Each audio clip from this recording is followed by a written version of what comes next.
Bonjour à tous, merci pour votre présence. Donc, je m'appelle Théo Blais, je suis pharmacien et je travaille à l'hôpital de Cayenne au centre d'investigation clinique. Donc, c'est un projet que j'ai réalisé à partir de juin 2020 dans le cadre d'un stage d'internat. Et donc, c'était un travail collaboratif avec Maëlys Douin, qui est urgentiste et chercheuse au centre d'investigation clinique à l'hôpital, et Guillaume Audonne, qui est pharmaco-ethnobotaniste au CNRS. Et donc, ça a permis de faire une collaboration un peu pluridisciplinaire. Donc, je vais commencer cette présentation par une citation. Donc, en des temps où on nous parle quand même beaucoup d'effets indésirables, des médicaments, etc., à des heures de grande écoute. Juste un petit rappel de Paracels au XVIe siècle, qui était un théoricien notamment sur les poisons et qui a dit que, en gros, tout est possiblement un poison, tout remède peut être poison, toute plante peut être poison, tout médicament peut être poison. Et donc, c'était une bonne introduction pour ma problématique sur les plantes toxiques, et notamment les plantes médicinales qui peuvent se révéler toxiques.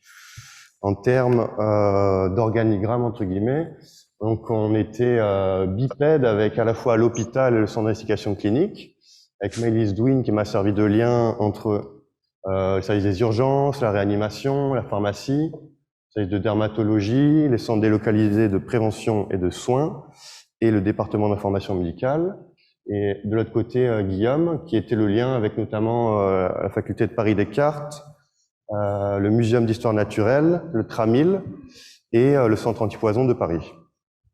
Donc je savais pas vraiment si on allait être en présentiel, en distanciel, donc j'avais un quiz. Et en distanciel, c'était pas très interactif, mais je vais quand même le faire. Donc c'est quelques exemples de plantes toxiques que j'ai retrouvées au cours de cette étude. Donc, je sais pas si vous le reconnaissez, là on a le tabac, on a une aracée qui s'appelle la palette de peintre, le manioc qui peut se retrouver être toxique quand il est mal préparé. Donc je parle pas qu'il soit trop épicé ou trop salé, je parle vraiment du temps de cuisson.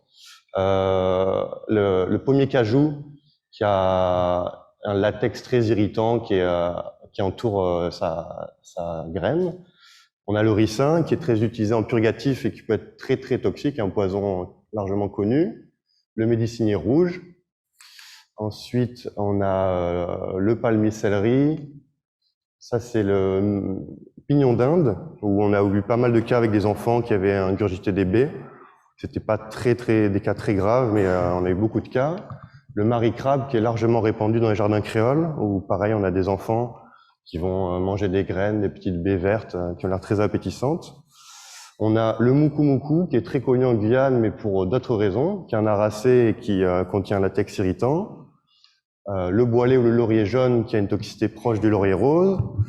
Et zoutilance, qui doit être bien connu des joggers des salines, parce qu'il, par contact, il fait des très, très grosses irritations de la peau qui s'infectent très facilement.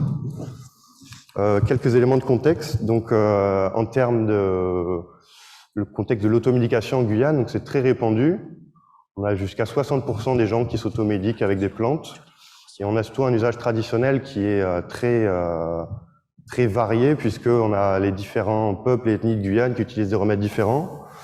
Et donc, on a aussi une biodiversité énorme, ce qui fait qu'on a énormément de plantes médicinales, énormément de plantes toxiques. Donc, c'était un travail qui était très large à première vue. Le contexte des intoxications, c'est qu'on va avoir plusieurs options. Soit c'est des plantes médicinales où on a une erreur d'identification de la plante et on va prendre la mauvaise plante pour se soigner. On a des tentatives d'autolyse de patients adultes, des enfants qui vont ingérer des baies, comme je vous ai déjà dit tout à l'heure. Et ensuite, la méconnaissance des dangers, où on va dire, ah bah là, ça c'est un remède, des herbes chinoises, tu peux essayer. Et en fait, c'est pas la bonne herbe ou la plante est toxique. Et enfin, le contexte au service des urgences. Donc, on a notamment un turnover très important, on a des difficultés d'identification des cas, donc on va pas toujours poser la question à savoir si les personnes ont utilisé des plantes, oui ou non.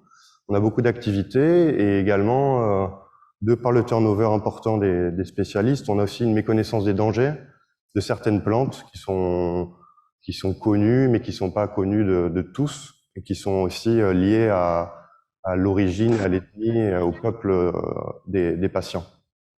Donc notre problématique, notre constat de base, C'était de voir qu'en gros, quand un patient est intoxiqué avec des plantes, on va surtout passer par le biais du diagnostic symptomatique et une prise en charge symptomatique, donc pas vraiment adapté aux symptômes, à l'étiologie de cette intoxication.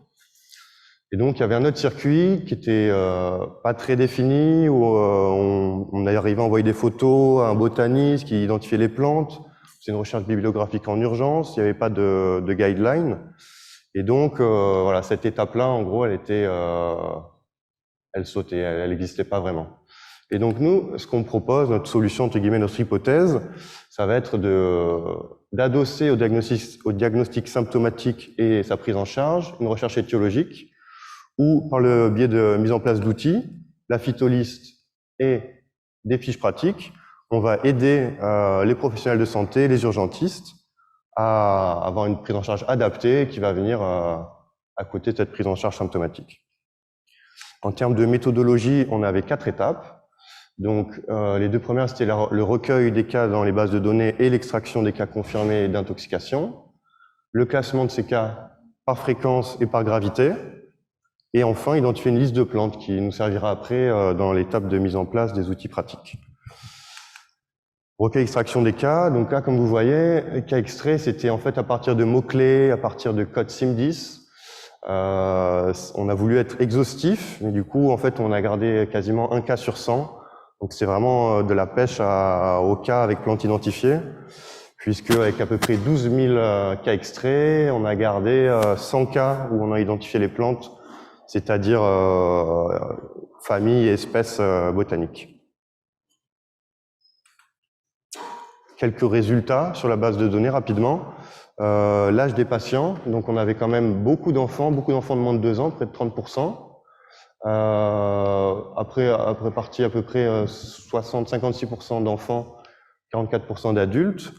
Et chez les adultes, on avait une moyenne d'âge à 42 ans, donc c'est quand même réparti sur l'organigramme. En termes de symptômes, on avait, pour la toxicité dermatologique et gastro-intestinale, c'était plutôt les toxicités faibles.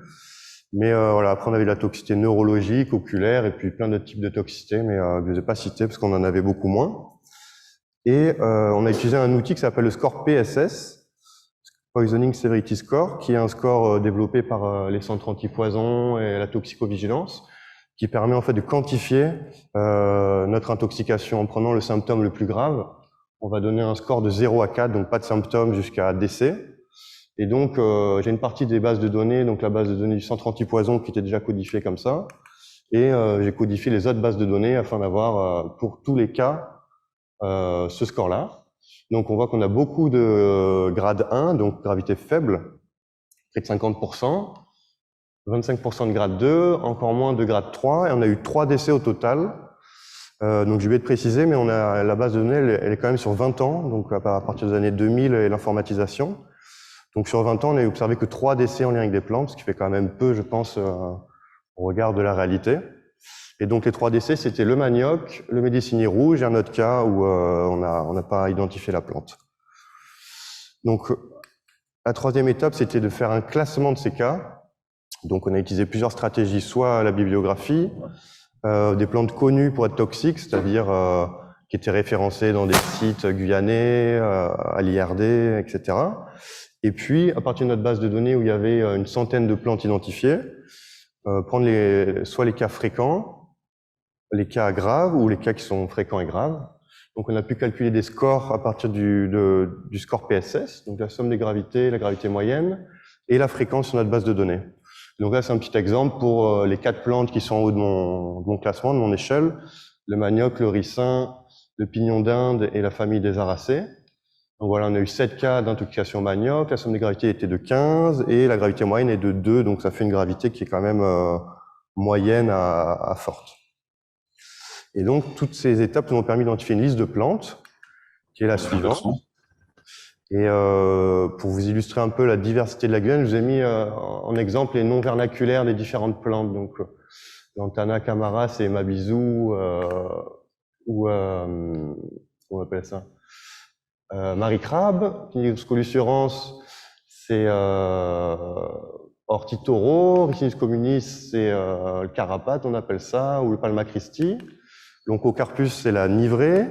Carotaïrance, le palmier céleri, qui a pas mal de noms, le queue de poisson, le tabac, la famille des aracées, le médecinier blanc, le manioc, le cassava, le laurier jaune, le boilet, etc., etc. Donc voilà, c'était un peu aussi un travail de retrouver, grâce aux travaux antérieurs du CNRS, tous les noms vernaculaires pour aussi identifier à partir du nom que va nous donner un patient, identifier la plante incriminée. Et donc nos objectifs, après avoir identifié notre liste de plantes, c'était de mettre à disposition une phytoliste qui va nous permettre de faciliter l'identification botanique, et cette fiche pratique qui va donner à la fois des données de toxicologie botanique et de symptomatologie pour les 12 plantes, et donc évidemment aider à la prise en charge des patients. La phytoliste en quelques mots, donc en gros c'est une mailing list où on va mettre en relation les soignants, le centre antipoison et un réseau de botanistes de Guyane. Et donc le but c'est que dans un délai réduit, on va pouvoir avoir une identification botanique précise, où on va être sûr que c'est telle ou telle espèce qui est incriminée. Et ensuite, les fiches pratiques donc, qui vont être disponibles dans un classeur aux urgences, elles se présentent comme ça. Donc là, c'est toujours Marie Crabe. Donc on a une partie toxico et contexte, une partie botanique et une partie symptomatologie. Donc l'idée, c'était que ça tienne en une page, que ce soit très synthétique, pour pouvoir regarder dans son classeur rapidement. Et puis également, on a des références biblio au dos de ces fiches pratiques. Donc la partie toxicologie, on va avoir une petite échelle de toxicité, une échelle de fréquence qui est plutôt basée sur ce que j'ai trouvé moi dans ma base de données. L'organe cible avec des pictogrammes, le contexte, donc soit c'est les enfants, soit c'est tentative d'autolyse, soit c'est une plante qu'on a confondue avec une autre. Le composant toxique, et puis également les caractéristiques de l'intoxication. En termes botaniques, on va avoir du coup des photos des parties de plantes. On va avoir les différents noms vernaculaires, donc en français, en créole, en wayapi, en portugais, etc. Une description sommaire, la répartition, à savoir si c'est dans les jardins, si c'est dans la forêt, etc. Et puis les spécificités, voilà, en général, c'est un peu la petite chose qui va nous faire dire « Ah, c'est peut-être cette intoxication-là » ou il a pris cette plante parce que la graine a un goût agréable, il y a des choses comme ça. Et enfin, la partie médicale, entre guillemets, ça va être la partie prise en charge et symptomatologie.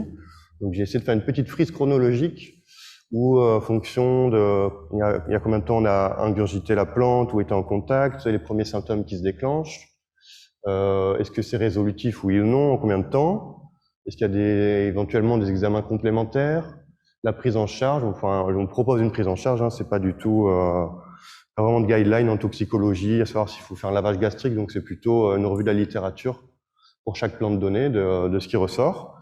Et puis, l'évolution et pronostic, à savoir si on fait de la surveillance. Donc l'idée sur les fiches pratiques, c'était à la fois de faire les plantes vraiment graves, où on a des intoxications qui sont potentiellement mortelles, mais également les plantes qui sont fréquentes et qui sont pas graves, à la fois pour rassurer le soignant sur le fait qu'il faut pas s'alarmer et que là, il faut juste surveiller, garder 24 heures et il faut retourner à domicile. Donc voilà, il y avait un peu cette ambivalence, à savoir les plantes soit fréquentes, soit graves, ou les deux. En termes de modalités pratiques, donc ce projet, il a commencé en juin 2020. Il y a un petit temps mort, mais voilà, là c'est la reprise, et donc le but c'est de mettre à disposition ce classeur avec les fiches pratiques et le coordonné du centre antipoison le plus rapidement, c'est-à-dire d'ici cet été. On a la phytoliste avec le réseau des botanistes de Guyane qui va être également mise à disposition d'ici cet été. Et puis on avait fait une première session de formation fin 2020 où on avait expliqué du coup l'intérêt, le circuit, comment ça fonctionne.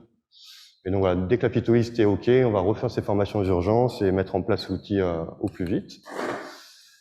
Et donc voilà, la finalité, c'est à la fois d'orienter les spécialistes et les professionnels de santé sur les examens complémentaires, d'adapter le traitement. Donc j'ai mis fast test, mais voilà, le but c'est que ce soit mis opérationnel aux urgences au plus vite, et puis éventuellement dans les CDPS, à Kourou et au CHOG.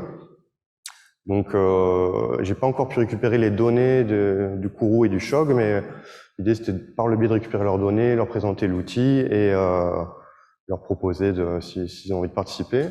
Éventuellement une application smartphone, on n'est pas encore là, mais ça pourrait être pas mal d'avoir les fiches pratiques sur une application directement.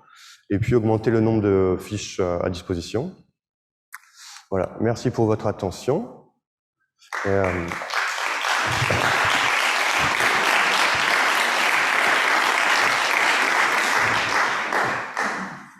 Voilà, c'est les gens qui ont participé au projet également, qui m'ont relu, qui ont fait des réunions avec nous. Et j'ai mis aussi quelques éléments de bibliographie que j'ai utilisés. Alors bravo pour ce travail. Je voulais juste donner un exemple pour illustrer. Dans l'Ouest guyanais, il y a quelques années, c'était en 2011, on avait connu un cas groupé d'intoxication avec le bita, donc des plantes qu'on fait macérer, des plantes amères qu'on fait macérer dans le rhum. C'est un usage courant, traditionnel.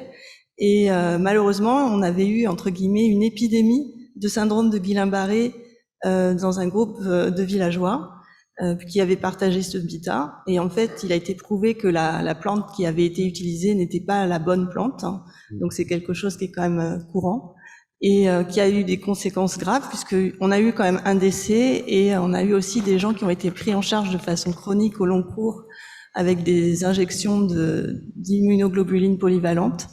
Donc, je pense que ce sujet des intoxications d'origine végétale en Guyane est vraiment quelque chose qui a lieu assez couramment, fort heureusement avec une bonne issue dans la très grande majorité des cas. Mais je pense que c'est un très bon sujet à porter. Alors, pour le moment, on n'a pas beaucoup de questions. Je ne sais pas si les gens en distanciel veulent se présenter, mais nous avons en salle, donc je donne la parole à Loïc Epelboin. Merci Théo, c'est pas la première fois que je vois ton observation, mais elle s'est enrichie depuis, c'est très agréable. J'avais deux questions. La première, c'est tu as eu l'occasion de présenter ce travail aux urgentistes. Quel retour tu as eu de ce côté-là? Parce que ton objectif était de faire quelque chose de très pratique, justement, pour leur pratique quotidienne. Et ma deuxième question, qui m'était pas venue à l'esprit la première fois que j'avais vu ce que tu faisais, c'est est-ce que dans la suite de ce projet, tu comptes entrer en interaction peut-être avec les tradithérapeutes, peut-être avec certaines populations autochtones qui manient les plantes, etc. Voilà, merci. Donc pour la première question, aux urgences, c'était un petit peu partagé les avis. On avait à la fois les fiches pratiques, c'est très bien, les classeurs, c'est très bien, et après on avait aussi les classeurs, on en a plein, on ne sait pas où ils sont, on les trouve pas, une appli ce serait mieux. Donc sur le côté que c'est utile, tout le monde était à peu près d'accord. Mais après c'est plus sur la forme finale que prendrait l'outil, à savoir voilà un classeur papier un peu simpliste ou une application, un logiciel, etc. Donc pour l'instant on est resté sur le classeur parce que ça me paraît plus simple et plus faisable à un premier terme. Et après on verra pour la suite comment ça se passe après la mise en place. Et pour les tradithérapeutes, en fait, on a quand même beaucoup d'intoxications où c'est soit des tentatives de suicide ou alors des enfants qui vont manger des baies.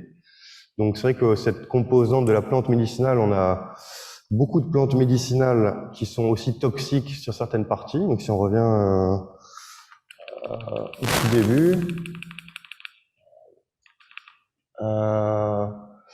par exemple, je sais que la palette de pinte, c'est utilisé en plante médicinale.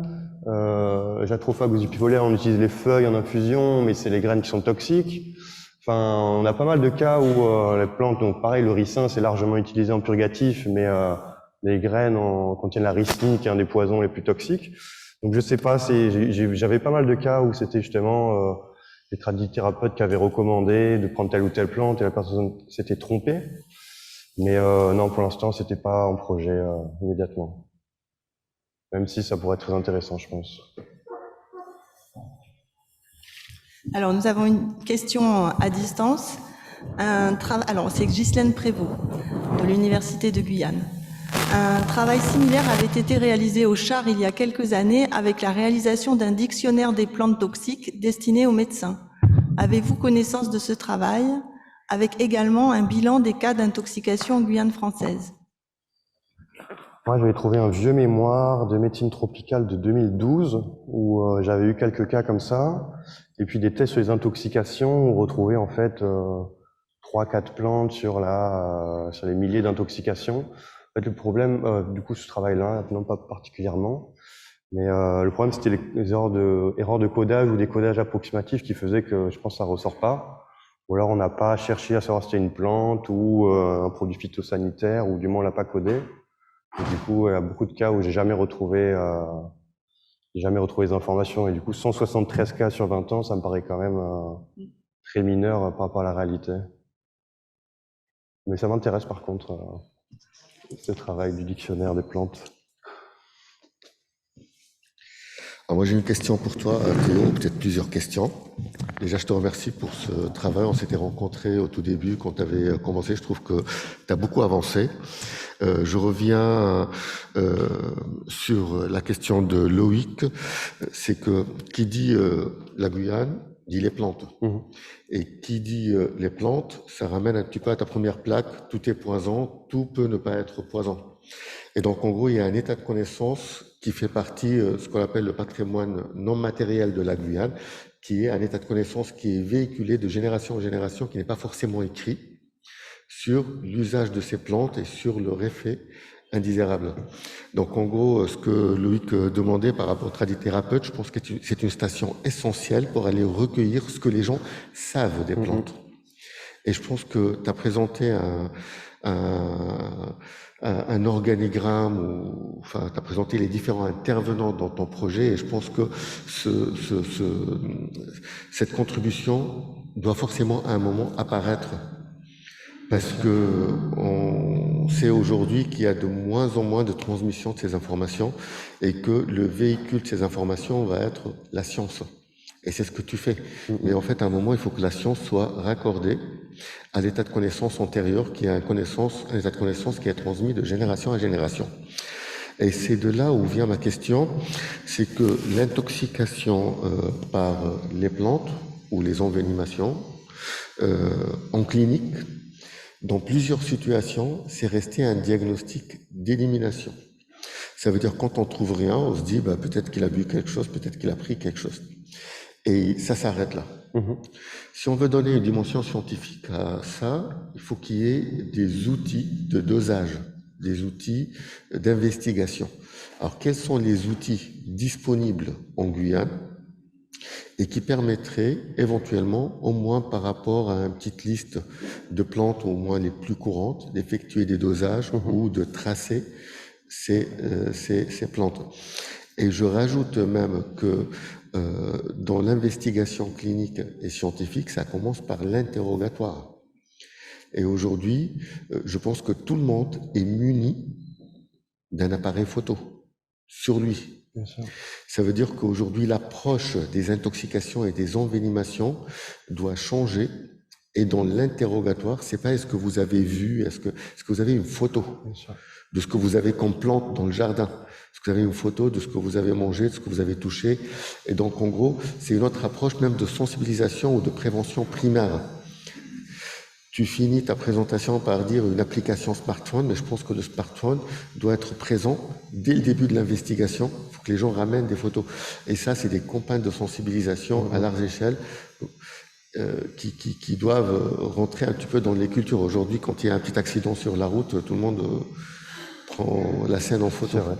Ben voilà, c'est beaucoup de choses, mais ça suit une arborescence de comment partir d'un patrimoine non matériel à un patrimoine matériel et une investigation scientifique poussée avec des outils disponibles.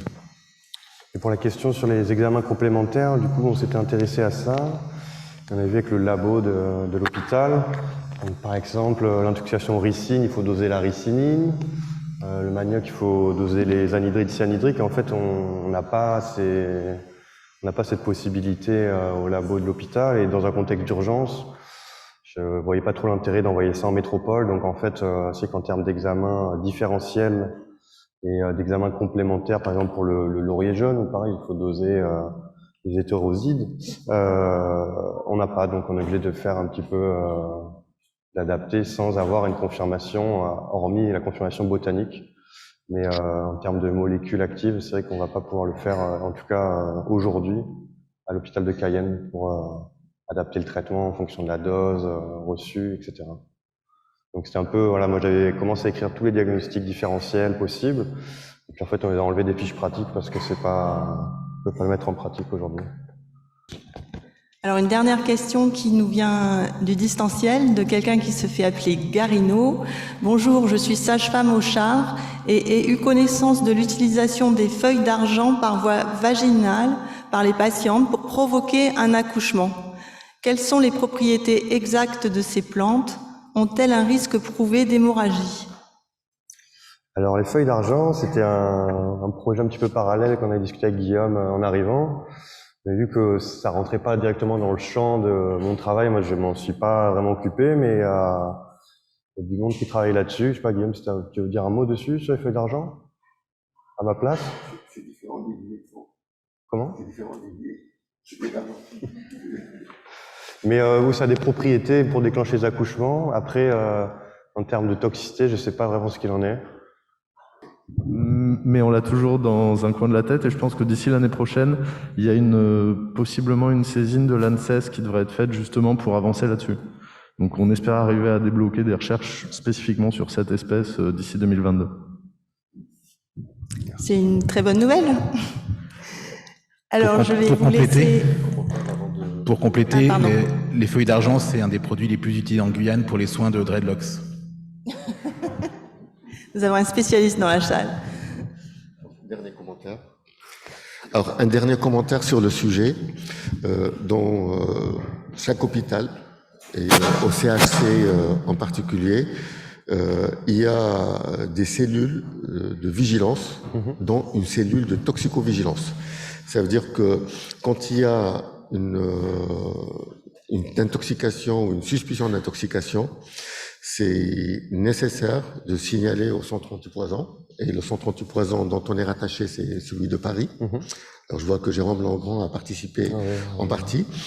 Que la cellule de toxicovigilance de l'hôpital, c'est quand même intéressant qu'il y ait des signalements, ce qui permettrait aussi de... Parce qu'au-delà des codages, je pense pas que les SIM10 permettent de couvrir tous les diagnostics d'intoxication qu'il y a. L'autre chose, c'est que avec le centre antipoison de Paris, il y a un travail pour installer une antenne, en fait pour installer un centre de toxicovigilance sur les Antilles Guyane, et il y aura l'antenne guyanaise. Donc en gros, tout ça, c'est des dispositifs de collecte de données, ce qui permettrait éventuellement que dans une approche similaire à la tienne ou dans des approches futures, qu'il y ait un maximum de bases de données qui pourraient recenser le nombre les cas d'intoxication. Okay. Ce serait quelle échéance au départ, c'était prévu en 2021. Le Covid a repoussé un peu les choses, mais je pense que d'ici la fin de l'année prochaine au plus tard, cette antenne de toxicovigilance, en fait, cette cellule de toxicovigilance, ou ce dispositif de toxicovigilance anti-guyanais sera en place et l'antenne guyanaise, elle sera aussi installée.